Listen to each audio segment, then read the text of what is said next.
Cross breeding क्या होता है?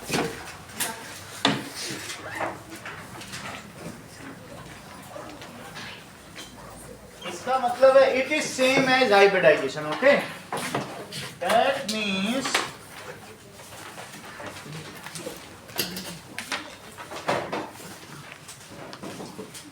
if different breed, that is variety of animals, animals भी हो सकता है या प्लांट्स भी, अलग अलग प्लांट्स का भी कर सकते हैं, एनिमल्स या प्लांट्स. ठीक है, इनमें क्या हो, different breed variety of animals are, इनका कॉपुलेटेड. कॉपुलेटेड का क्या मतलब है? मेटेड. इनकी मेटिंग कराई जाए, यानी male of one breed and female of other breed, उनका अगर कॉपुलेशन कराया जाए, एक का मेल ले लो of one breed and female of other breed, तो क्या होगा? Then the young ones produced have properties of the same. Both, दोनों की प्रॉपर्टी रहेगी. Then young ones produced have, mummy papa को पता है कभी कभी आती हो? पता नहीं था. Young ones produced have properties of both. बात समझ में आई? तो that is young ones have properties of both. और इस चीज को क्या कहते हैं? It is called hybridization or cross breeding. It is called hybridization or cross breeding. Exam दिया मानसी कि नहीं? देने के बाद कितनी बात समझ आ गई? जैसे आप क्या करें, हमने लिया मेल ऑफ, जैसे ब्राउन स्विस ले लें, ऐसा और कोई भी ले लें, बाहर की कोई या जर्सी है ना, मेल ऑफ ब्राउन स्विस, और दूसरा किसे लें, एंड फीमेल किसका लेंगे? इसका सिंधी सहीवाल, और दोनों ही काऊ हैं, यानी मतलब बोवाइन है. बोवाइन का क्या मतलब है? गाय की प्रजाति के. कोई बहुत सीधा हो, पर अरे तुम तो बड़े बोवाइन हो, आपस में बोलते हो नहीं. और कोई ऐसा हो भालू जैसा, शहद खा के लेटर, तुम तो बड़े उर्साइन निकले. अब किसी की ताकत ज्यादा हो, तुम तो बड़े मैस्कुलाइन हो. कोई ऐसे फीमेल टाइप, तुम तो फेमाइन हो, फेमिनाइन हो. समझ में आई बात कि नहीं? और इसी तरीके से कोई जो बहुत वफादार है, तुम तो केनाइन निकले, कुत्ते की तरह वफादार हो. तो अलग अलग नाम दिए जाते हैं, बोवाइन, केनाइन, उर्साइन, मैस्कुलाइन, फेमिनाइन. समझ में आई बात कि नहीं? तो जब मैं कह रहा हूँ बोवाइन, तो ये इसका मतलब है गाय की प्रजाति. जो ये सिंधी होती है और सहीवाल, वो तो डिफरेंट का होती है. डिफरेंट है, ऐसा है क्या? सर बुक में रेड सिंधी कॉमा सहीवाल है. तो सिर्फ ऐसा लिखो, रेड सिंधी, रेड सिंधी लिखो, अलग अलग है, एक ही ले लो. इसी तरीके से मेल ऑफ लेब्राडोर और फीमेल ऑफ बुलडॉग, या और कोई तुम्हारे कोई कुत्ते की और प्रजाति है? लेब्राडोर और रिट्रीवर लगभग एक ही होते हैं, थोड़ी वैरायटी में फर्क है. डोबरमैन ना, मेल ऑफ अमेरिकन पिटबुल, हाँ, लेब्राडोर एंड फीमेल ऑफ पामेलियन. सही है? तो इनमें अगर किया जाएगा तो क्रॉस ब्रीडिंग होगी. पोमेरियन. पामेलियन की स्पेलिंग बताओ.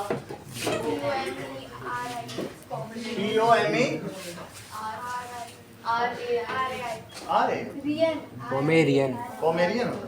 अरे सर लिख दो क्या? ठीक है, इतनी बात समझ आ गई। सर वो पोमेरेनियन होता है। हाँ वही।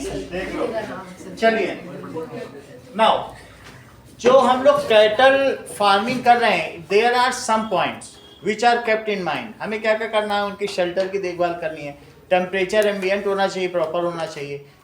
जो शेल्टर है, जो गाय का शेल्टर है, उसकी साफ सफाई ठीक से होनी चाहिए, स्लोपी होना चाहिए, हवादार वेंटिलेटेड होना चाहिए। काऊ का या जो भी आपके पास कैटल है, ऑक्स भी हो सकता है, बफेलो भी हो सकता है, उनका प्रॉपर वैक्सीनेशन होना चाहिए, गोट का वैक्सीनेशन होना चाहिए। ऊँट है यहाँ पर राजस्थान में पाले जाते हैं तो उनका वैक्सीनेशन होना चाहिए। तो ये सारी चीज़ें हमें करनी होंगी। सो व्हाट आर, ये क्वेश्चन आता है, what are the points to be observe, ठीक है, while cattle farming, for cattle farming, what precautions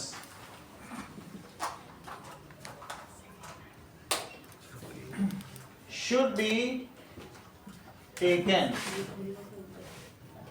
while cattle farming या rearing animal? बात नहीं करो now, so पहला,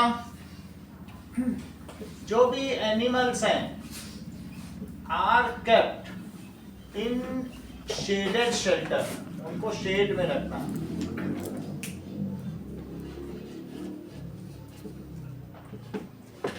shelter should be ventilated.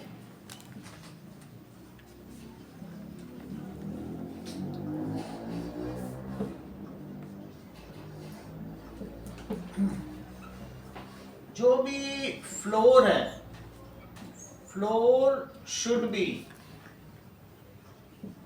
Sloppy, इसमें स्लोप होना चाहिए। And no water should stagnate anywhere, कहीं पानी रुकना या सड़ना नहीं चाहिए। स्टेगनेशन का मतलब सड़ना नहीं चाहिए। So that it is dry all the time.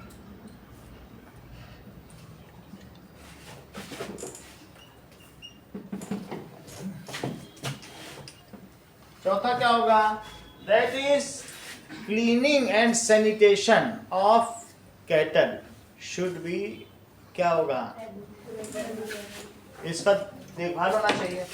So cleaning of animals की भी होनी चाहिए and shelter be done on regular basis.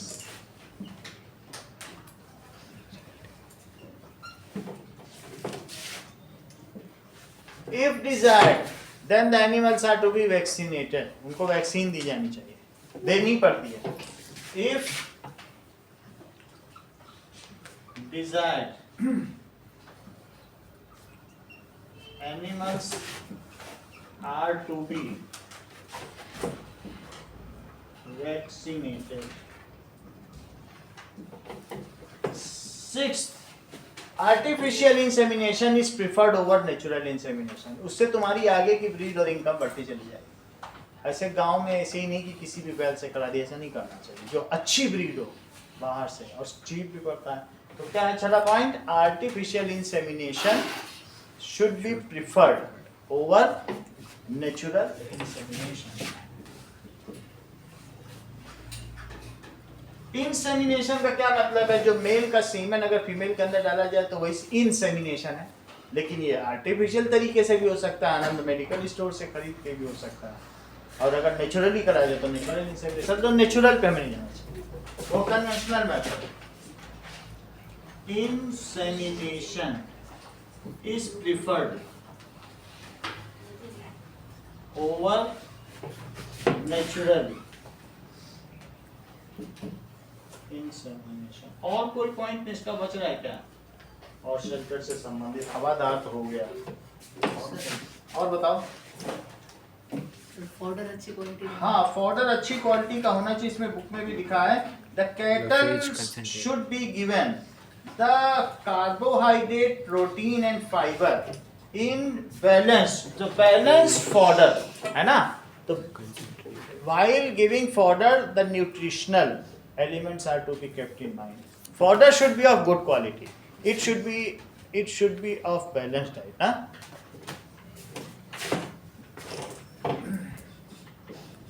तो protein, fibre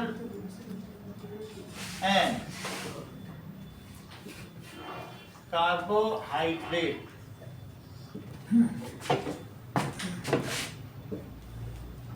should be given in balanced amount. इसके लिए क्या करो, जो हम लोग दाल खाते हैं उसको चूनी कहते हैं, चूनी भूसी, भूसी के साथ चूनी दी जाती है। दाल का छिलका दिया जाता है जानवरों को, दाल हम लोग खा देते हैं, और जैसे उड़द का छिलका, मूंग का छिलका, इन सब के जो छिलके होते हैं बाजार में मिलते हैं, वो दे देते हैं जानवरों को। तो उससे क्या होगा कि सिर्फ भूसा नहीं डालना, अगर तुम्हें अच्छी क्वालिटी का दूध चाहिए तो उनको प्रोटीन की भी तो रिक्वायरमेंट है, तो इसलिए उनको प्रोटीन भी देना, ठीक है। इसको खली भी कहते हैं, सरसों की खली, नीम की खली, खली देना चाहिए ना। हाँ बोलो। फिफ्थ पॉइंट एक बार, फिफ्थ पॉइंट का मत, फिफ्थ ना, if desired animals are to be vaccinated, यदि आवश्यकता पड़े ऑन रेगुलर बेसिस, उनका मेडिकल चेकअप होना चाहिए, ठीक है। इफ डिजायर्ड, यदि आवश्यकता हो तो उनका वैक्सीनेशन होना चाहिए। Animals are to be protected from external parasite and internal parasite. पे एक्सटर्नल पैरासाइट भी आ जाते हैं क्या, छोटे छोटे, उनके ऊपर क्या होते हैं, कीड़े, उनका खून पीते हैं, जब ब्लड सकर्स होते हैं तो जानवरों के ऊपर चिपक जाते हैं, वो खुद तो निकाल नहीं पाएंगे, उनको तुम्हें हटाना पड़ेगा। और अदरवाइज तुमको मालूम है कि इनके अंदर टेप वार्म और कई तरीके के किलो निकलते हैं, या तुम लोगों को मैंने डायग्राम दिखाया है ना टीवी पे कि पेट काटा गया है तो इतना कीड़ा दिखाया कि नहीं दिखाया। तो उन सब चीजों से अगर आप ऐसा नहीं करोगे, है?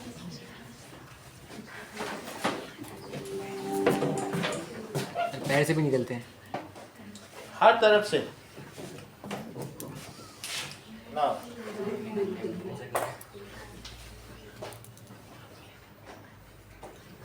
क्या क्या जानवरों में बीमारी होती है, ओके आगे चलें। बड़ा अगर जानवर है, देखा कि हमें क्या करना चाहिए कि उनका प्रॉपर देखभाल करना चाहिए। बुक में लिखा है, क्या लिखा है, दैट इज, अभी आपको दिखाया फ्लूक्स, ये सब फ्लूक्स रखे हुए हैं, यही जो होते हैं ये फ्लूक्स का पूरा है। तो फ्लूक वॉर्म यहाँ रखा हुआ है। तो छोटे छोटे जो कीड़े होते हैं ना, तो दीज आर, अभी आपको इसमें भी दिखाया नूडल टाइप जो लग रहा था।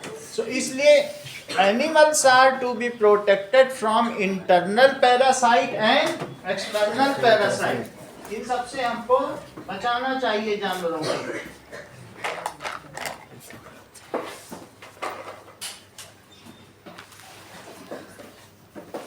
ये देखिए, these are round worms, ऐसे ऐसे कीड़े लग जाते हैं जानवरों पे,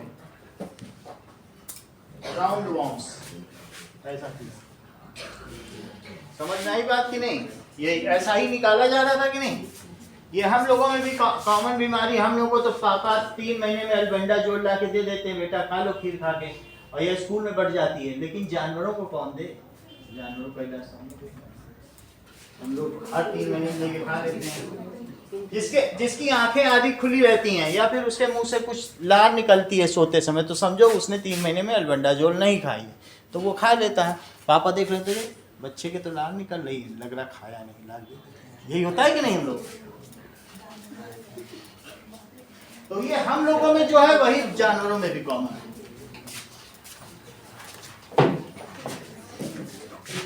ये सबके पेट में होते ही हैं, अगर 3 महीने ना खा जाए, इसको कहते हैं डीवॉर्मिंग। इसे क्या कहते हैं? तो स्कूल में भी ये रेगुलर बेसिस से पूछा जाता है, क्या डीवॉर्मिंग की आप लोगों ने? नहीं तो फिर दिया जाता है। डीवॉर्मिंग ना होने पे भी क्या किसी चीज में मन नहीं लगता, एक कंसंट्रेशन का, तो डीवॉर्मिंग आवश्यक है स्टूडेंट। तो सभी में होता है, छोटों में दिया जाता है, बड़े फिर अपनी ध्यान खुद रख लेते हैं। और छोटे कहीं भी मिलता है कुछ भी, तो यहाँ चाट खाया, चटपटा खाया, कुछ नहीं तो कुरेद के मिट्टी खा लीजिए। बच्चों में ये चीजें ज्यादा होती हैं, चौक खा लिया, तो मुंह में डालने की वजह से कई तरीके के छोटे छोटे बैक्टीरिया अंदर वॉर्म्स पैदा कर देते हैं, तो उन्हीं के छोटे फॉर्म्स। इसलिए क्योंकि हम लोग बाहर का, हम लोग हाइजीन का ध्यान नहीं देते हैं ना, तो इस वजह से हम लोग को स्कूल में डीवॉर्मिंग कराएंगे। फिर जब स्कूल से निकल जाओगे तो कोई ऐसी संस्था नहीं, फिर खुद ही देख पा। एयरफोर्स में तो वहां पर भी ये चल रहा है, जो बड़े भी जगहों पर जो कोई संस्था जो इंस्टीट्यूशन है वहां पर एल्बेंडाजोल 3 महीने में दी ही जाती है, लेकिन जो बाहर है फ्री में उसे तो खुद देखभाल करनी है। आप लोग तो, आपसे बेहतर कौन परिचित होगा, आप लोग तो हर 3 महीने में खा रहे। स्कूल में डिवार्मिंग तो हम लोगों को भी दी जाती थी पहले से ही, अब आपके यहाँ केवी में ही नहीं दी जाती, दी जाती है, ऐसी तो बात है। हमारा बेटा भी पढ़ा है केवी में, उसको भी दी जाती है, 3 महीने में दी जाती है। चलो 8 है, that is internal and external.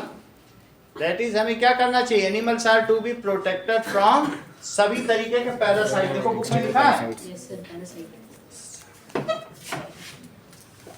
Kettles are to be protected from internal and external parasites. अगला देखिए, वैक्सीनेशन है, इतना आपको ध्यान देना, यही इसका मुख्य क्वेश्चन है, बाकी क्रॉस ब्रीडिंग है तो ये। अब चलते हैं पोल्ट्री फार्मिंग की ओर। एनिमल हस्बेंड्री में कई चीजें हैं, मुर्गी पालन, तो पोल्ट्री फार्मिंग देखें।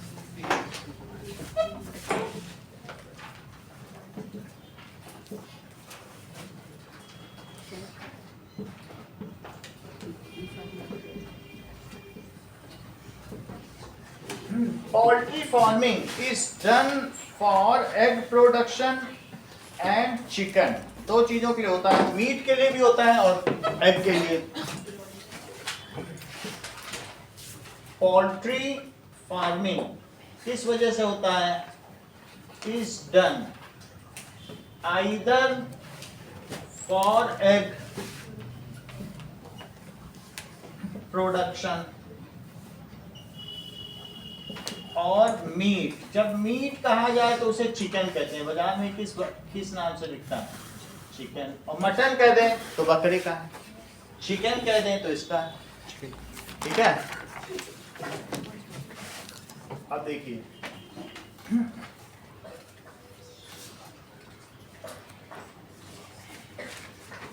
ना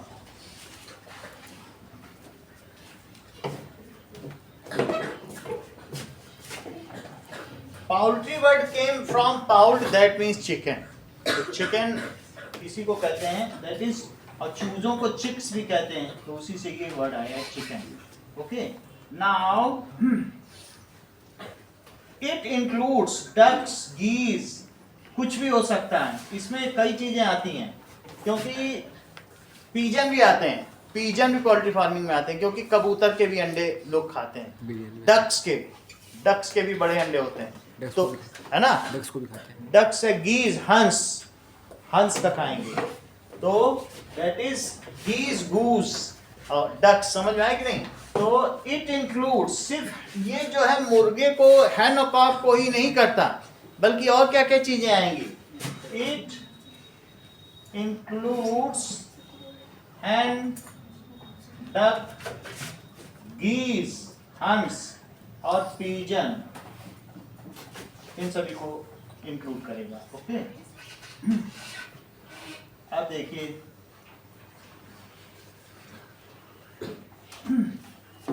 the egg producing, egg laying poultry is called layer and the meat producing is called broiler. एक लेयर होता है, ले का मतलब देने वाला, तो जो अंडा दे उसे लेयर कहेंगे, और जो मीट दे उसे क्या कहेंगे, ब्रॉयलर।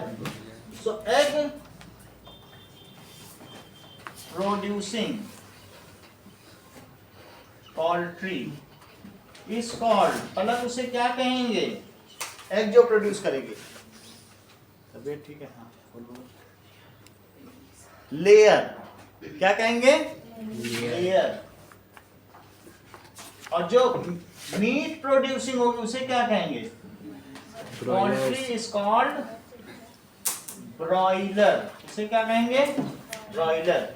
तो अगर लेयर भी कह सकते हो या एगर, दोनों नाम है, लेयर खूब चलन में है इसलिए लेयर कहना चाहिए, जो ले करे वो लेयर है। चलिए अब देखिए, हमें क्या दोनों को जस्मिता एक जैसी शेल्टर में रखना चाहिए कि दोनों के लिए अलग अलग अलग अलग है? मान लीजिए जो ब्रॉयलर है जिससे हमें मीट चाहिए, तो रात में क्या उसके शेल्टर में लाइट जला के रखनी है कि बुझा के रखनी है? बोलो। उसको दिन रात सुलाते रहो, वो मोटा ताजा हो जाएगा, उससे ज्यादा क्योंकि उसे मीट चाहिए। और जिसे अंडा देना है दिन रात जगाते रहो। समझ आई? अच्छा, प्रोटीन किसे ज्यादा देनी है और दूसरी चीजें किसे ज्यादा नहीं, ये भी हमें देना है, बात करना है। क्योंकि जिसे अंडा चाहिए तो अंडे में प्रोटीन होता है कि नहीं, तो वैसी उसको देनी है। उस कंकड़ पत्थर किसे खिलाने हैं? क्योंकि मार्बल के टुकड़े किसे खिलाने हैं? मार्बल, दैट इज चिकन को मार्बल के पीसेस, क्योंकि जो कैल्शियम कार्बोनेट जिसका खोल बनता है ना अंडे का, वो किस चीज का होता है? वो वही कैल्शियम कार्बोनेट है, वो मार्बल का ही है। तो उनमें मार्बल पाउडर डाल के, नहीं तो फिर वो अंडे देंगे कैसे? उतना कहाँ से उनको कैल्शियम कार्बोनेट मिलेगा? ये सारी। तो अब हम लोग देखेंगे इनको पाला कैसे जाए, the different shelter conditions for layers and broilers, ये चीजें देखें।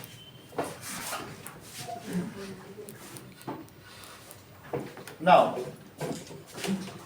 अब देखिए इसमें भी कई चीजें होती हैं। The cross breeding programme between Indian and foreign breeds for variety improvement are focus. तो हमें कौन कौन से इंडियन है और कौन कौन से बाहर वाले जरा देखें। इंडिजिनस कौन से हैं और लेग हॉर्न कैसा है? बोलो। एक्सोटिक है, तो इनके बीच हमें ब्रीडिंग करानी चाहिए। चलिए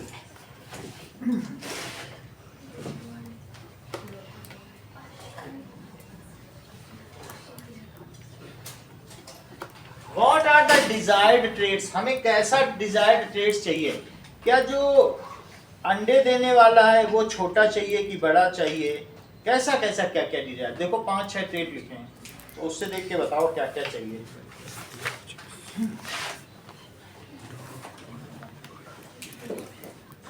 There are many traits required. So desired traits in poultry farming क्या है?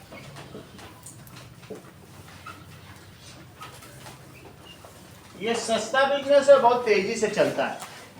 तो पहला नंबर है इन क्वालिटी ऑफ, लेकिन फ्लू नहीं होना चाहिए। फ्लू हो गया तो सारी की सारी मुर्गी, आप ध्यान ना दो, तो एक को अगर फ्लू होता है तो सारे तुम्हारी चिकन सब खराब हो जाए। बात समझ आई कि नहीं? इनमें फ्लू का भी खतरा होता है। तो एक तो हमें नंबर भी ज्यादा चाहिए एंड क्वालिटी ऑफ चिक्स, उनकी क्वालिटी अच्छी चाहिए। सेकेंड, ड्रॉफ बॉयलर पेरेंट फॉर चिक प्रोडक्शन। ड्रॉफ चाहिए, ब्रॉयलर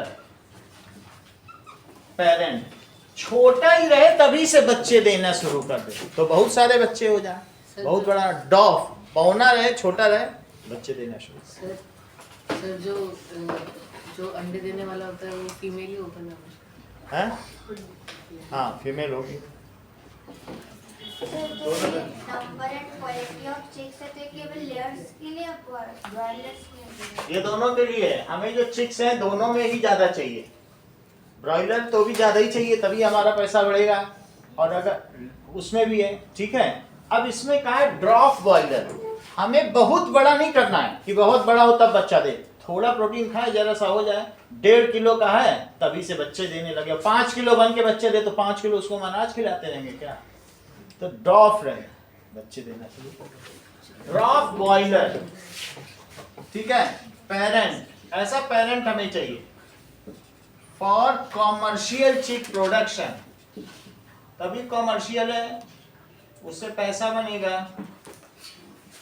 चिक प्रोडक्शन।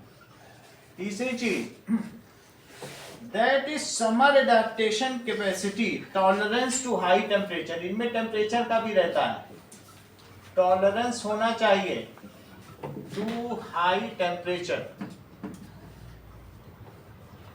गर्मियों में इनकी पोल्ट्री फार्मिंग में बहुत दिक्कत आती है, low maintenance requirement.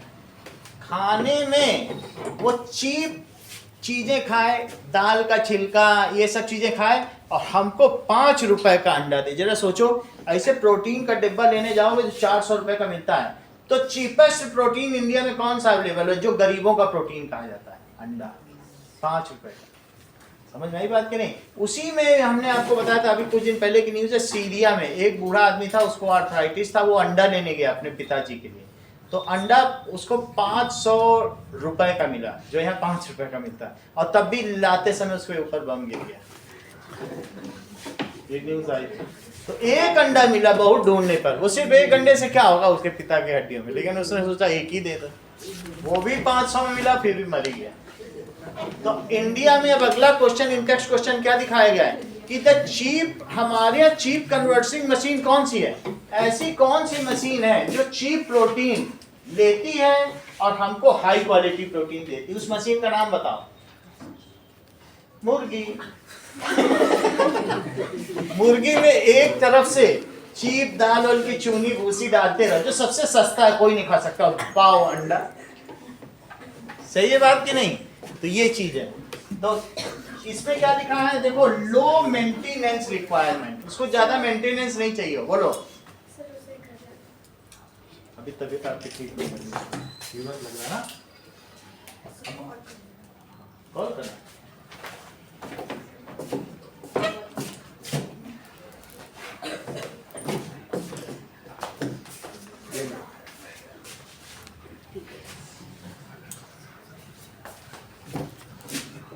Low maintenance requirement, ज्यादा देखभाल की जरूरत ना हो, low maintenance.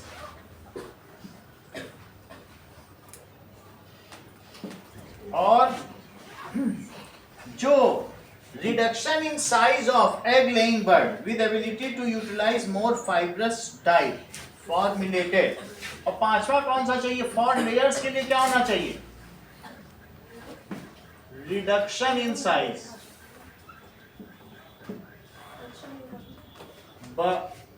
Is desired.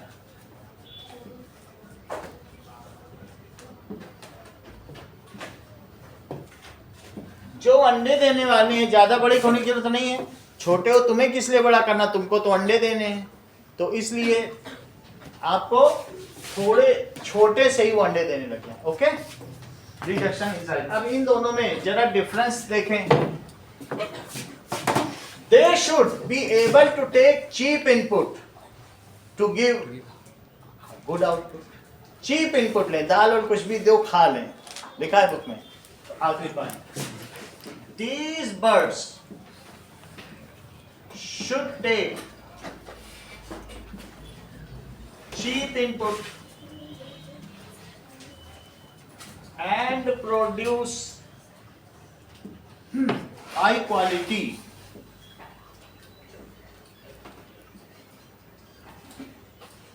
eggs। तो ये सारी चीजें। अब देखिए फिफ्थ पॉइंट समझो।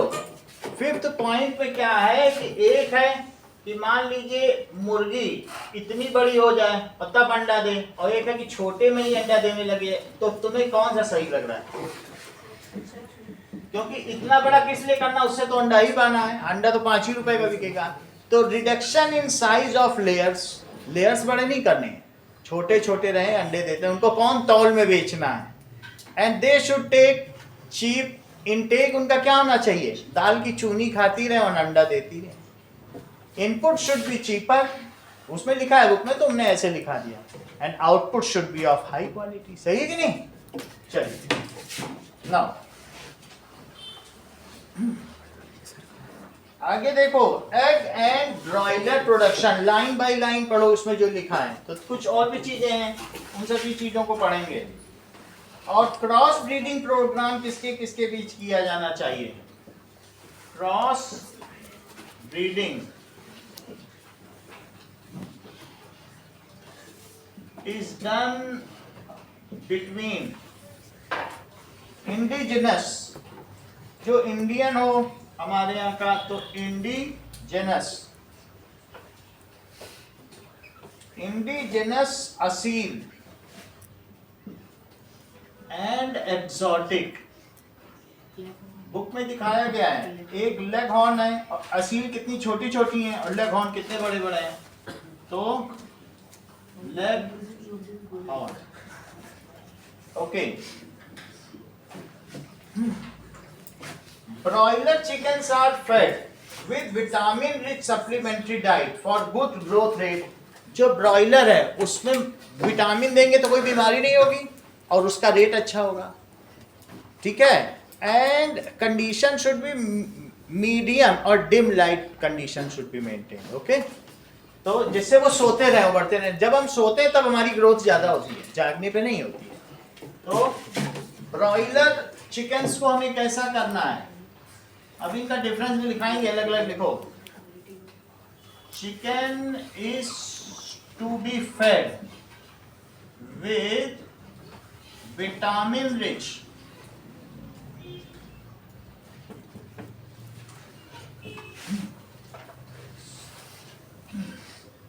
इन्हें विटामिन रिच डाइट देनी है, diet and for good growth and kept in dim light condition। dim light condition। जबकि लेयर्स के लिए क्या करना है, ठीक है।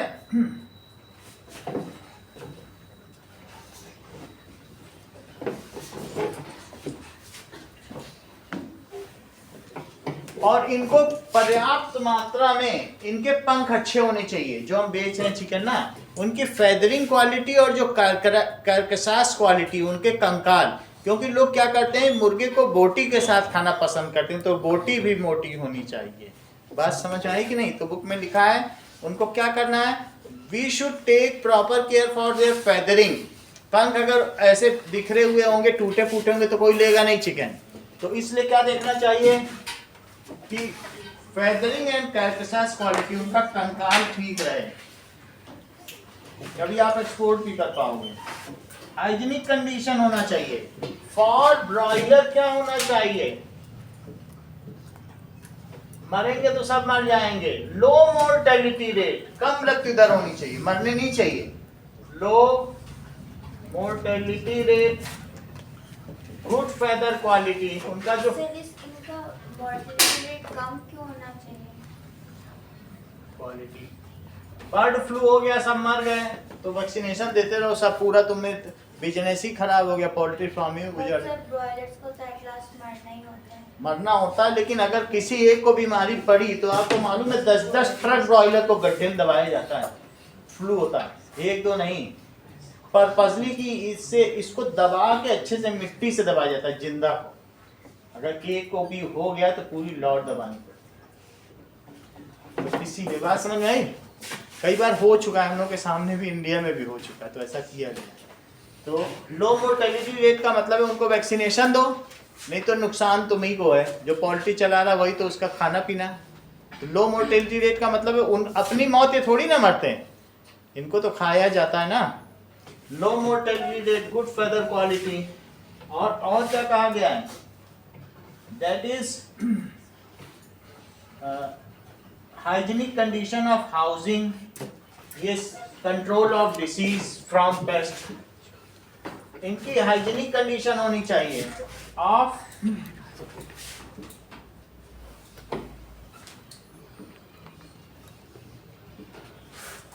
कंडीशन ऑफ पोल्ट्री फार्म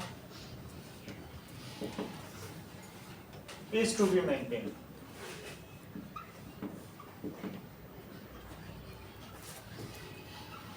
अब हम देखेंगे कि जो पोल्ट्री फार्मिंग है और लेयर्स, इनका डिफरेंस एक्सरसाइज का क्वेश्चन है, उसी चीज को हम लोग यहाँ देखेंगे।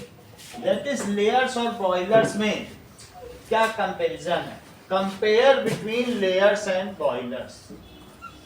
अंडे देने वाले लेयर्स और ब्रॉयलर्स, मीट प्रोड्यूसर, ये मीट के लिए है, ये एग के लिए है, एग प्रोड्यूसर। तो for egg and this is for meet. Layers are egg laying birds managed for the purpose of getting eggs.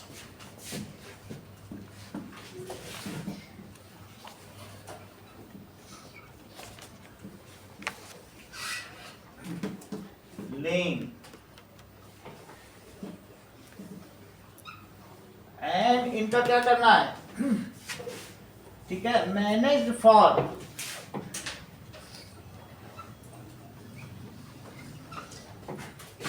Egg production.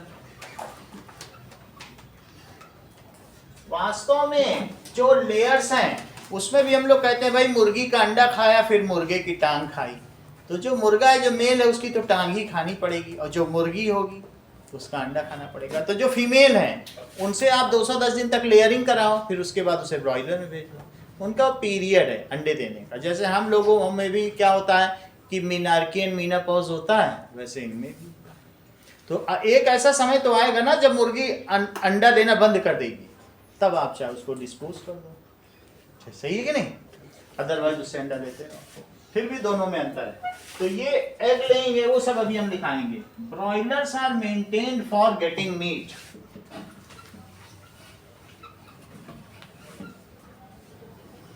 Maintain for, इनको मीट के लिए मेंटेन किया जाता है, इनकी रियरिंग की जाती है। So layers start producing egg 20 weeks में। जब चूजा होगा तो 5 महीने में 20 वीक्स, 4 हफ्ते का 1 महीना होता है। तो लेयर्स स्टार्ट प्रोड्यूसिंग एग्स अब विदिन 20 वीक्स, मतलब या at the age of 20 weeks.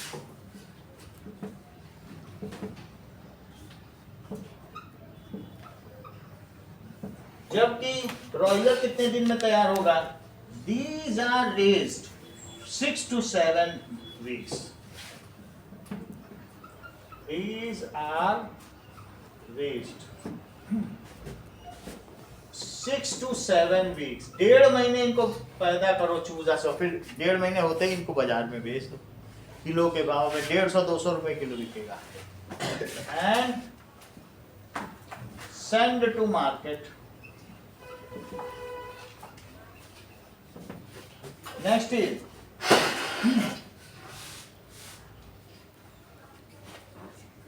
their layering period is about 500 days। तो इनका लेयरिंग पीरियड क्या है? 500 दिन तक ये अंडे देंगे। 500 दिन समझते हो? 1.5 साल तक अंडे देंगे, क्योंकि 365 दिन का 1 साल होता है। तो देयर लेइंग पीरियड क्या है? इस 500 डेज। देयर जो लेइंग पीरियड है, egg laying period is 500 days. They require enough space and adequate lighting। इनको खूब स्पेस चाहिए और दिन रात ये जागते रहें। तो they require enough space and adequate lighting, तभी अंडे देंगे। adequate light। और जबकि इनको क्या चाहिए? इनको सुलाना ही है, कम जगह पे भी रखे रहो, बस लाइट ऑफ कर दो, सब सोते रहेंगे। तो इनको नहीं है, एडिक्वेट स्पेस नहीं चाहिए, इनको घूमना फिरना है, तभी तो अंडे देंगे। तो दैट इज दीज रिक्वायर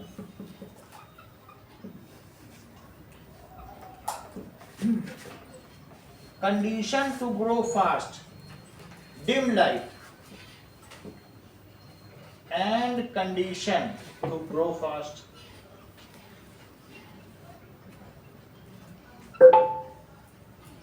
अगला देखें।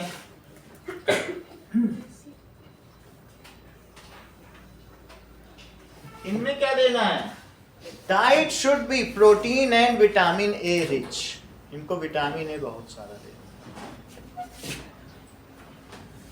Diet should be protein and vitamin A rich.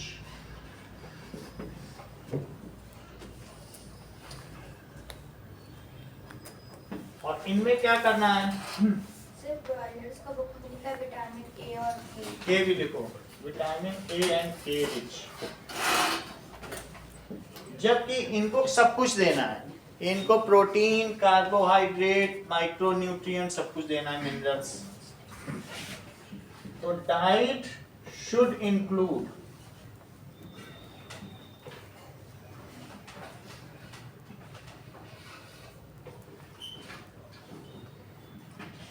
Vitamin, mineral, ठीक है। अच्छे से इनकी भी देखभाल करनी है, क्योंकि 500 दिन और अभी अंडे देने हैं, इनको बीमार तो नहीं कर सकते ना।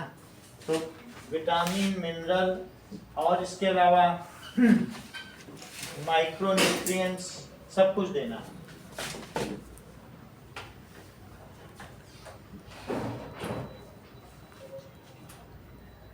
ये सारी चीजें ओके।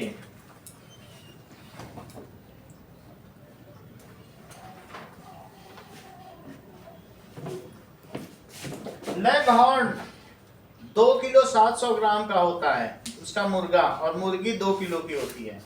जबकि जो हमारे यहाँ की है इंडियन में, तो इंडियन में भी कई ब्रीड्स आती हैं। एवरेज वेट ऑफ कॉक जो इंडियन है वो भी असील है, वो 5 किलो का होता है, 5 किलो का असील होता है। सर जो अपना डिफरेंस के साइज में ये भी लिख सकते हैं ना कि लेयर्स जो होती है वो उसकी हाइट ज़्यादा होनी चाहिए, ब्रॉयलर्स की हाइट होनी नहीं चाहिए, वो रिक्वायरमेंट है, वो वैसा नहीं करना चाहिए। लेकिन इनमें फ़र्क हमने दिखा दिया। वैसे ये मेंटेनेंस में भी फ़र्क है, क्या होना चाहिए। मेन तो ये डिफरेंस है, और ये हमारी तरफ से हम करें क्या। सर ड्वार्फ लेयर्स होना चाहिए क्या सर, एक ड्वार्फ होना चाहिए और एक ड्वार्फ नहीं होना चाहिए। तो ये जो लेयर्स है डॉफ होने चाहिए, ब्रॉयलर्स बड़े होने चाहिए, ऐसा होना चाहिए। ये भी कह सकते हैं कि जो इनके पेरेंट्स हैं वो डॉफ हो तभी बच्चे जन्म दे दें। मेरा ये कहने का बहुत बड़ा ना करना पड़े। समझ में आई बात कि नहीं।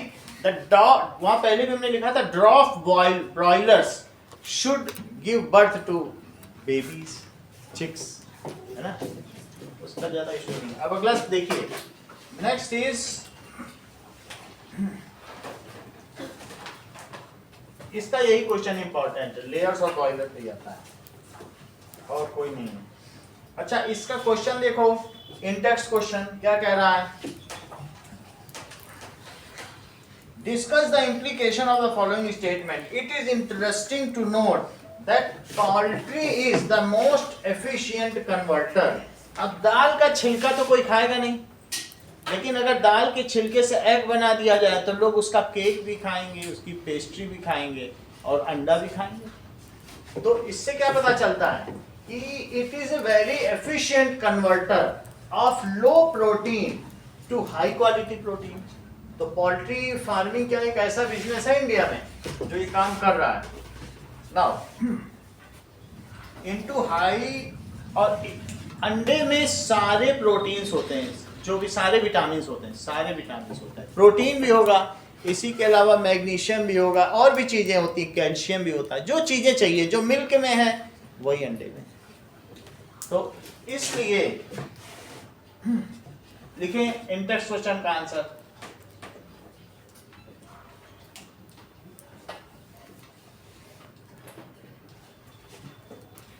That it is correct, ये बात सही है।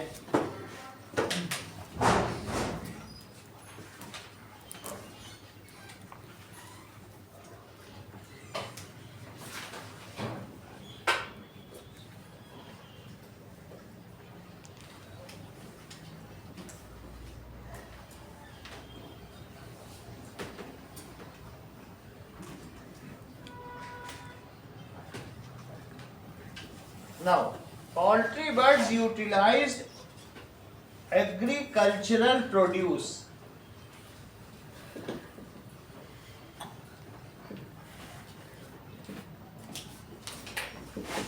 Those agricultural produce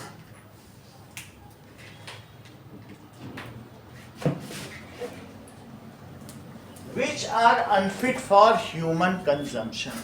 हम लोग तो खली नहीं खाते हैं, हम लोग तो दाल के छिलके नहीं खाएंगे, तो विच आर वो वही चीजें खाती हैं। तो अगर फेंकने से अच्छा है कि घर में मुर्गी पाल लो, वो चीज जो तुम्हारी अगर खेती किसानी है तो वो सामान यूज तो होता रहेगा, ठीक है। Which are unfit for human consumption.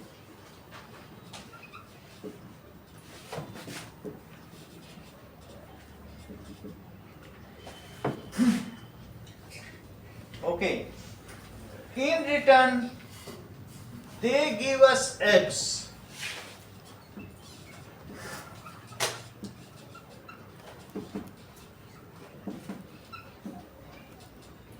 Which are of high quality. उनमें क्या चीज रहेगा? In और क्या देते हैं? They gives us eggs. eggs तो देते हैं, and also self are protein rich meat. खुद भी वो हम पोल्ट्री को खिलाएंगे तो अल्टीमेटली चिकन भी जो खाते हैं तो रॉयल लोग ही खाते हैं चिकन, ऐसे गरीब तो नहीं है, तो एक अच्छे लोगों का आहार तो माना ही जाता है चिकन। तो in return they give us eggs and high quality meet.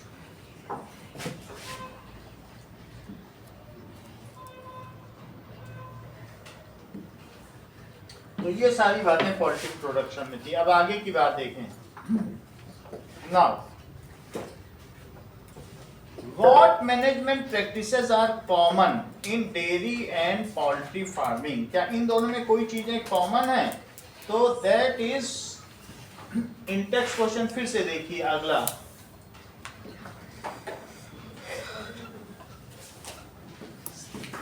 पहला that is hygiene of shelter. दोनों में आपको साफ सफाई तो करनी है, and vaccination on regular basis.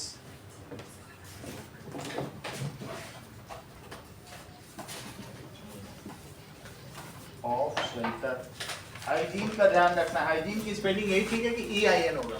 Check करो, EIN ही होता है। चेक करें सर वहाँ लिखा तो है। कहाँ पे? एक जगह मैंने लिखा था GIENE।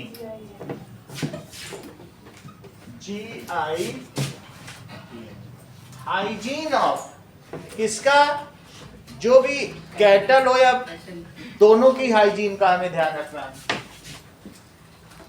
Cattle and poultry both should be maintained या taken care of. सैनिटेशन का ध्यान रखना है। और जो भी shelter should be clean and dry, properly ventilated. इनका वेंटिलेशन होना चाहिए। एम्बियंस टेम्परेचर, एम्बियंस दिल्ली का सबसे बड़ा मॉल जो है 7 सितारा है, एम्बियंस मॉल है, बहुत बड़ा मॉल। तो ambient temperature condition should be maintain. Asia का सबसे बड़ा, एशिया का सबसे बड़ा मॉल। तो अनुकूल, एम्बियंट का क्या मतलब है? Ambient temperature condition should be maintain.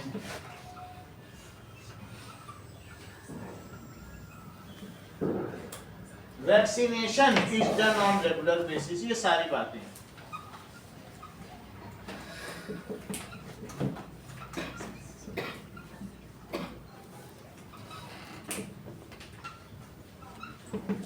For commercial purpose hybridization is required.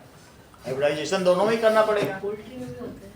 Poultry में बताया ना, असील और लेघॉर्न का भी कराते हैं। असील और लेघॉर्न बुक में दिए, दोनों के डायग्राम भी दिए देखो। तो इनका हाइब्रिडाइजेशन होता है। ओके, स्प्रेइंग ऑफ डिसइंफेक्टेंट, देखो दोनों में लिखा है कि क्या क्या चीज होती है। न्यूट्रिशनल डेफिशिएंसी को ध्यान देना है। Both are to be protected from virus, bacteria, fungi and parasites. Book में ही दिया है, आखिरी पैराग्राफ देखो। Both are to be protected from virus, fungi, bacteria and parasite. इन सबसे रक्षा करनी होगी.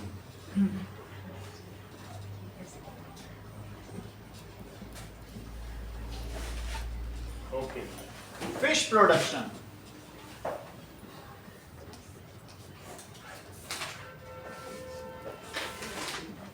That is मत्स्य पालन. कई जगहों पे जो कोस्टल एरिया है जैसे उड़ीसा है, वेस्ट बंगाल, पूरा हमारा इंडिया ही इसी तरीके का पेनिनसुला, तो उसमें कितने लोग फिश प्रोडक्शन से अपना रोजगार चला रहे हैं. ड्राइड फिश जगह जगह एक्सपोर्ट की जा रही है कि नहीं? तो इस तरीके से हम देख सकते हैं. बहुत सारे देश जो कोस्टल एरियाज हैं वहाँ फिश प्रोडक्शन एक बहुत बड़ी चीज़ है. ये मेन सप्लीमेंट है. ग्रेन के अलावा अगर हम देखें तो ये स्टैंड बाई बहुत बड़ा है. तो fish is a cheap source of animal protein for our food. Fish is cheap source of animal protein. Now, कई बार अलग अलग तरीके की मछलियां होती हैं, जैसे शेल फिश. क्रैब जानते हो, केकड़ा. तो केकड़े में ऊपर कवर होता है, शेल होता है. शेल हटाओगे तब फिर अंदर की चीज खा पाओगे. शेल फिश नहीं होती है. शेल फिश घोंघा जिसमें ऊपर कवर हो एक्सटर्नल. और एक है फिन्ड फिश. तो फिन्ड फिश भी होती है. फिन्ड फिश में क्या होगा? दैट इज, इसमें कई तरीके की फिन्स होंगी, तो ये फिन्ड फिश है. और शेल फिश का क्या मतलब है? वो क्रैब होता है, तो दैट इज, उसमें उसके पैर निकले रहेंगे, तो वो ये कैसा है? Shell fish. This is finned fish. तो दोनों, कुछ मैरीन फिश होती है, कुछ ब्रैकिश वाटर फिश होती है, कुछ स्वीट वाटर फिश होती है. तो वो सभी हम देखें. फिश आखिर होती कितनी तरीके की है और इनका फ्लो चार्ट क्या कहता है?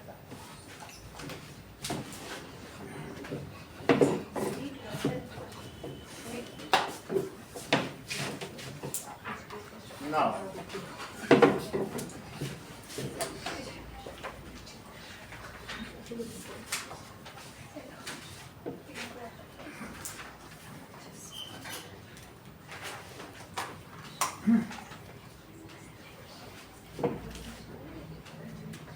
out of the total fish obtained from Indian oceans, 45% is produced by India.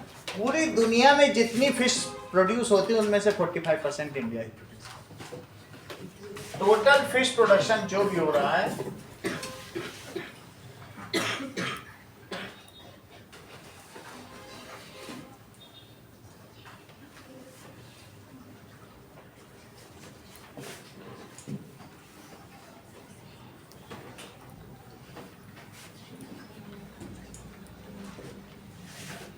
Okay.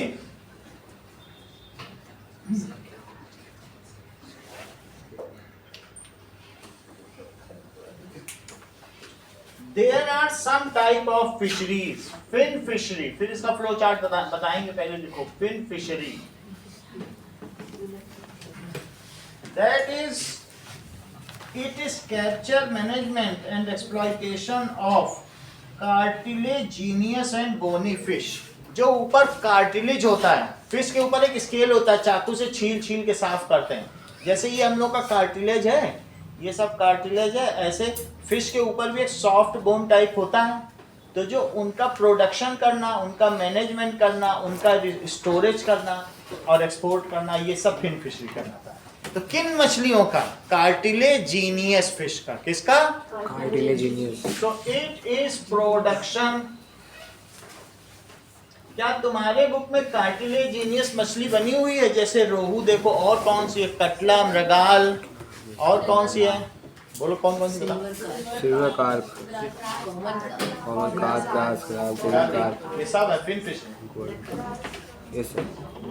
ठीक है, इन सभी के नाम लिखें. It is production. इनका प्रोडक्शन करना, मैनेजमेंट सारे के सारे फिशेस में तो फिन होते हैं, तो फिर सारे फिशेस फिन फिशली हो जाएगी, उन सभी को करना। तो that is management of cartilaginous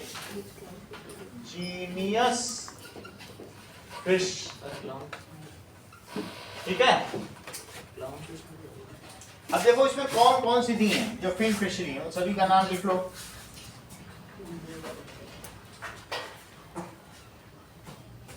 जिसमें फिन्स होती हैं, देखो सभी फिन्स तो दी हैं, सिल्वर कार्प, रोहू, मृगाल, कटला। एग्जाम्पल क्या है? सिल्वर कार्प, रोहू। रोहू बहुत मीठे पानी की मछली है, वो भी खाई जाती है। मृगाल, कटला। ठीक है, अब देखिए ये तो बात हो गई। कंपोजिट फिश कल्चर से आप क्या समझते हो? हाँ, ये सही कह रहे हैं। तो कंपोजिट फिश कल्चर भी किया जाता है कई बार। इसमें क्या होता है कि कई बार कंपोजिट फिश कल्चर में क्या होगा,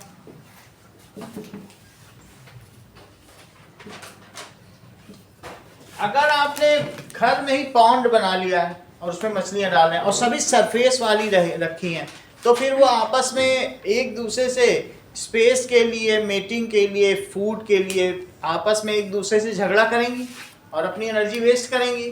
तो हम चाहते हैं कि अगर अलग अलग लेयर पर रहने वाली मछलियाँ, कुछ पानी के तल पे रहती हैं, कुछ बीच में रहती हैं और कुछ ऊपर रहती हैं, अगर हम इस तरीके की करें तो उसको कहेंगे composite fish farming. If 5 to 6 types of different types of breeds of fish, ठीक है, are kept in a pond which lives in different strata, जो अलग अलग स्तरों पर रहती हो, तो उसे क्या कहेंगे?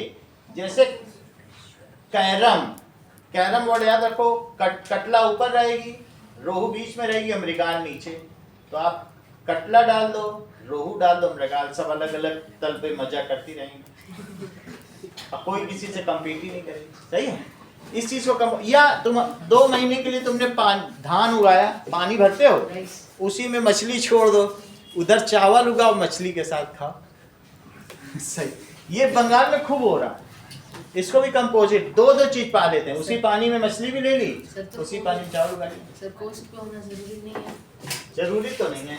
तो इस तरीके से हम क्या करते हैं, कंपोजिट फिश कल्चर का मतलब क्या होता है कि if fish are grown grown in paddy field, then it is called composite fish culture. If कई तरीके से तुम दोहरा लाभ उठाओ, यानी किसी चीज को मिक्स करके करो, तो उसे क्या कहेंगे? देखो बुक में क्या लिखा है, fish culture is sometimes done in combination so that fish are grown. More intensive fish farming can be done in composite, both local and are used in such systems.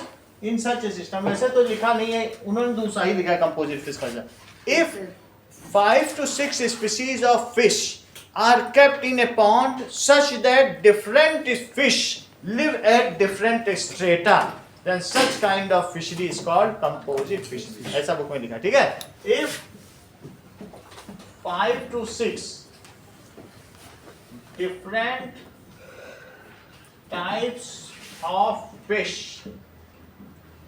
are kept in same pond, अपना जब pond है, ये काम खुद करोगे तो ही होगा। बाहर समुद्र में तो तुम्हारा है, समुद्र में तो वो रहती हैं, जैसे अलग अलग लेवल पे रहती हैं, जिस लेवल पर तुम जाल डालोगे उस लेवल की मछली तुमको मिलेगी। सतह पे डाला है तो सतह वाली मिलेगी। तो kept in same pond, selection is made. Selection कैसा बनाना चाहिए? Made such that different variety live in different strata. Different variety होगी, lives in different strata.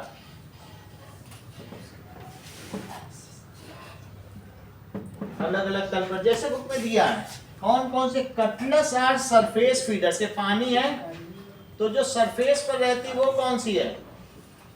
Cutlets. और बीच में कौन रहती है? रोहू। और जो बोलो बॉटम फीडर्स कौन है? Mrigal and common carps. Mrigal तो कौन से हो गए? कैरम याद रखो, कटलस, कै और रम, रो कैरम, कटलस रोहू मृगाल नहीं। तो फॉर एग्जाम्पल जो कटलस है, कटलस की स्पेलिंग देखो, CATLAS, कटलस। तो cutlets is surface feeder, rohu is middle zone feeder. तो आपस में वो लड़ेंगे नहीं एक दूसरे। एंड मृगाल, इतना भी लिख दो कि वैसे कॉमन क्रॉप और भी लिखना चाहो, कॉमन कार वो भी लिख सकते हो। Mrigal and common carp are bottom. Sometimes fish are grown. अगर आपको ये करना है आप ये करो, लेकिन यही काम पैडी के फील्ड में क्यों ना करो, अलग से पानी भी नहीं उठा। Sometimes fish are produced in paddy fields, सही है। समटाइम्स तो फिश, फिर उसमें सिर्फ बॉटम फीडर्स को ही रख सकते हैं, क्यों? क्योंकि सर वो पानी तो नीचे ही रहेगा, ऊपर तो आएगा नहीं। कैसे नीचे रहेगा? सर क्योंकि पैडी फील्ड है ना, तो फिर थोड़े- ऊपर में तो प्लांट रहेंगे, नीचे में पानी। प्लांट तो रहते हैं, दूर दूर रहते हैं, उतना कुछ नहीं। मछलियाँ तो कुछ चल देती है, तब पानी बहुत है। सर हाँ कुछ कार्निवोर्स भी होते हैं, हाँ, कार्निवोर्स कुछ भी होते हैं कार्निवोर तो सभी ऐसा होता है। फिश का तो लाइफ साइकिल है कि छोटी मछली को बड़ी मछली खाती है। सर फिर फिश तो एक दूसरे को खा लेंगे। फिश तो खाती ही हैं एक दूसरे को। तो कुछ ये सब एक ही साइज के हैं। ये छोटे छोटे जो इन लोगों के क्या है ना, फाइटोप्लैंक्टन, ज़ूप्लैंक्टन, छोटी छोटी जो मछलियां और लार्वा होती हैं, उन्हीं से खा के काम चला लेंगे। बहुत सारे तो वहाँ जो प्लांट्स है उन्हीं को खाएंगी। मछलियों का तो अपना साइकिल है, वो तो खाएंगी, ठीक है। तो वो अपना उनकी फूड चेन है, वो तो रहेगी ना। आप उनको फूड दो, फिश फूड होता है ना, वो डाला जाता है। आप लोगों ने देखा कैसे वो खाती हैं कि एक साथ ऐसा लगता है पूरा फिश प्रोडक्शन पूरा भरा हुआ है तालाब। आप देख लीजिए एक बार, देखा है ना? सर मैंने यूट्यूब पे देखा है। Intensive fish farming.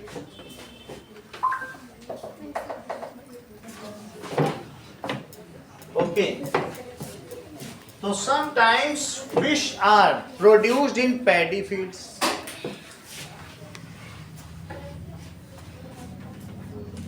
Paddy fields में प्रोड्यूस किए जाएंगे। फॉर मॉनेटरी बेनिफिट्स, ऐसा किया जा सकता है। आगे देखें, एक हमने देख लिया है, दैट इज फिन फिशरी। और दूसरा कौन सा है? सर अगर हम पैडी फिशेस को डालेंगे तो फिर जो पैडी के जो रूट्स होते हैं उसे खाएगी नहीं खाते, उसको खाना दिया जाएगा। तो आप देख लें, ऐसा कुछ नहीं होता, ये कॉमन पर्पज है, इसमें कुछ भी नहीं होता। तो ऐसा बहुत छोटे छोटे जो भी होते हैं वही खाते हैं।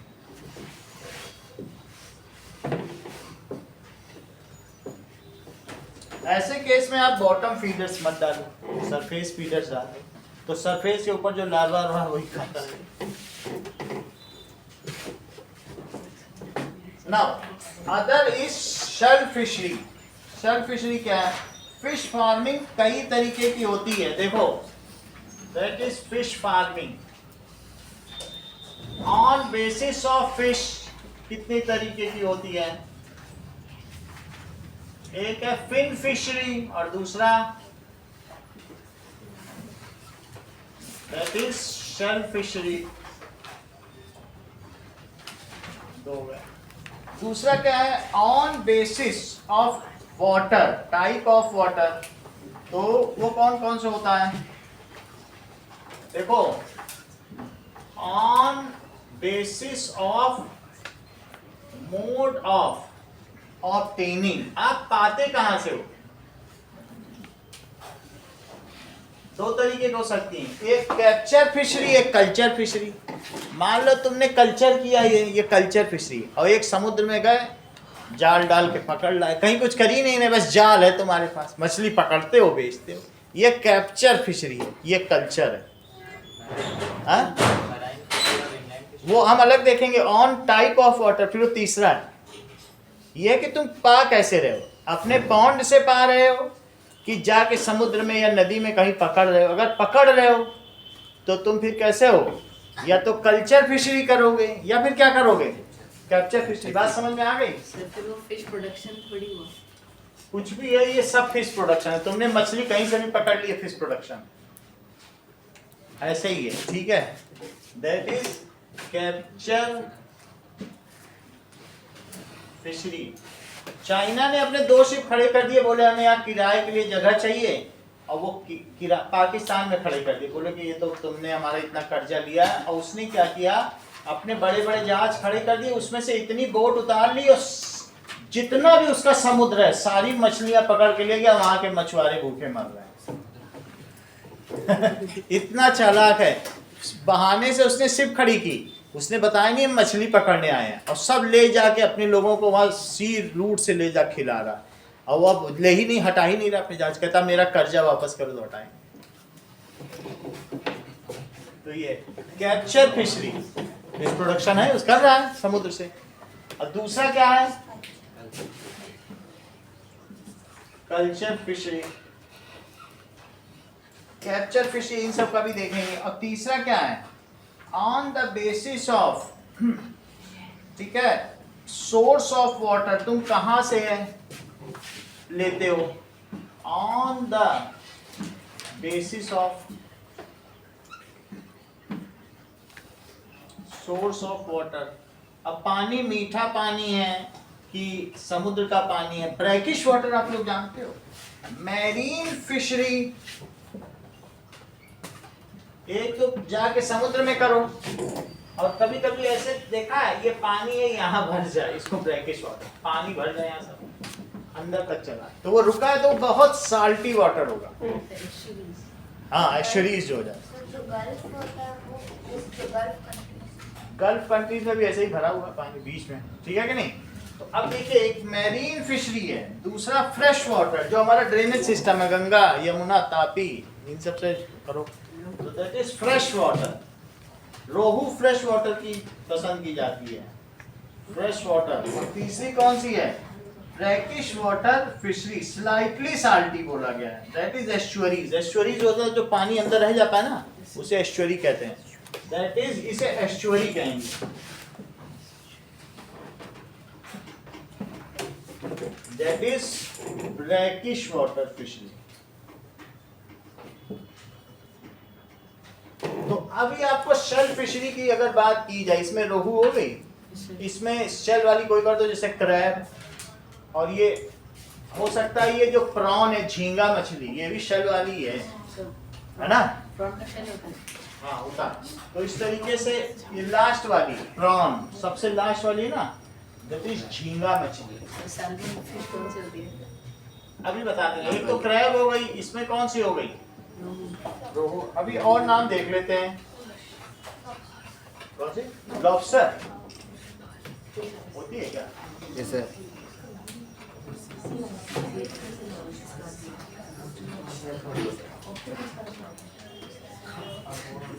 some types of shell fishes. देखो,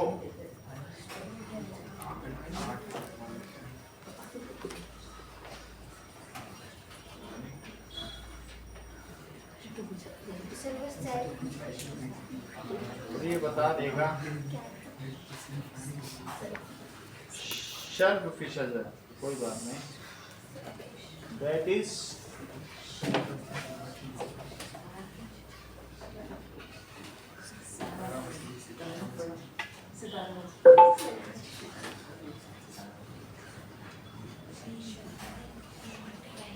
इसको देख लेते हैं। सो दीज आर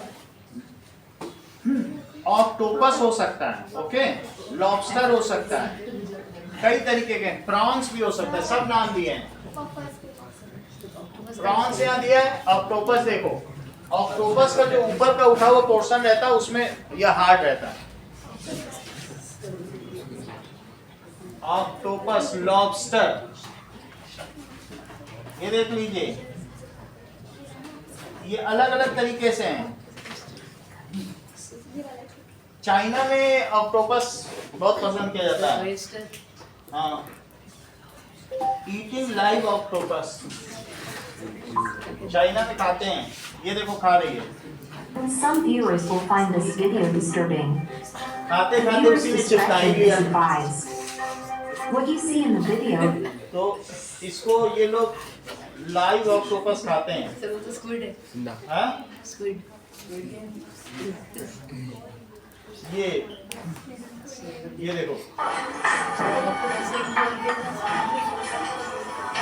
ये पैर हिला रहा है। अब इसी को इसको खाना है।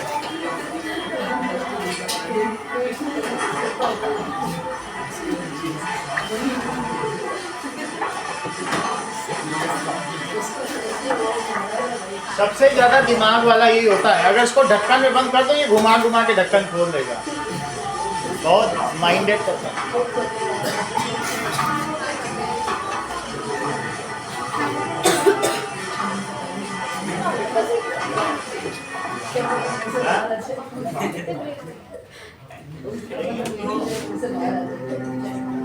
सही क्या हो गया?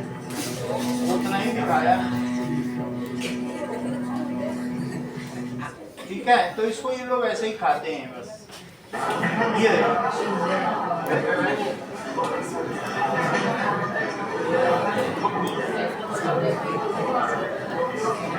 chew it well, or it will kill you.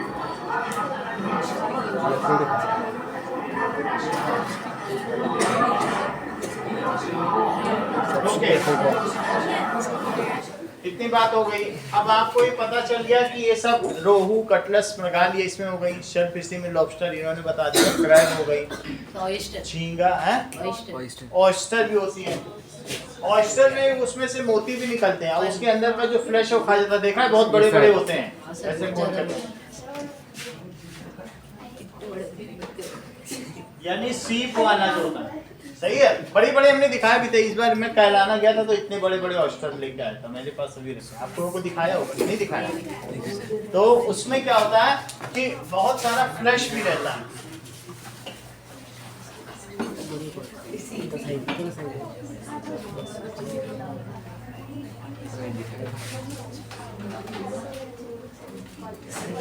ये और भी बड़े बड़े थे लेकिन मैं ये ले आया। ये सब इसी में रहता है। ये काफी बड़ा हो जाता है, फिर इसमें इस तरीके से इसमें मोती बंद रहेगा और ये ज्यादा बड़ा रहेगा, पानी अचानक उतर जाएगा, इसके अंदर मोती रहेगा और फिर इसका मीट रहेगा। मीट लोग पका खा लेंगे, मीट के अंदर ही मोती रहता है। यही सारे वहां से लाए और बड़े बड़े भी पड़े। पल की हार्वेस्टिंग भी होती है ना?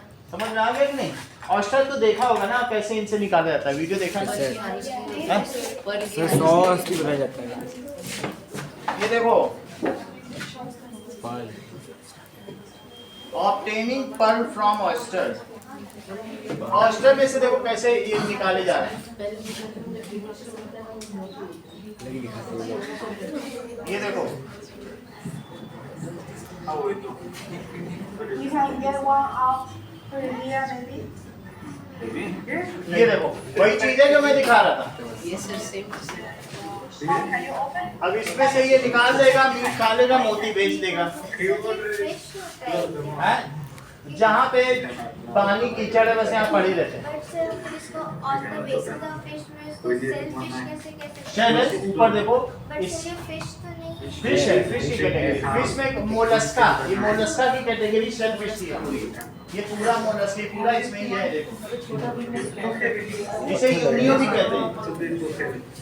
ये रखा है, ये सारे शेल वाले हैं पूरा। देखो इसमें ऑक्टोपस भी रखा हुआ है। आप लोग को पता था ये चैप्टर के लिए। ये देखो अभी खोल नहीं रहा बहुत देर से। सर खुद ही नहीं रहा। साफ करा पहले। चाकू है सिर्फ नाटक होता है कहीं भी आया। 是同一种的还是？ अब ये देखो, ये खोल दिया, ये मोती भी निकाल दी, ये देखो एक ही नहीं पर्ल है। कभी कभी राउंड नहीं निकलती है, ऐसे ही निकल गई। अलग अलग शेप में कई बार 它是从哪儿揭开？ सही है, तो इससे आपने देख लिया। दूसरा क्या है, कैप्चर फिशरी। कैप्चर का मतलब है if you capture fish from fresh water या फ्रॉम रिवर वाटर और ओशन, या तो उसको क्या कहेंगे, capture fishery. If you our own pond, you have own pond, then it is culture fishing. So that is fish production. Fish production in own pond. Or it is capture fishery. Sir oyster की spelling में Y आता है O I S O I S T O Y oyster. Capture fishery क्या होगी?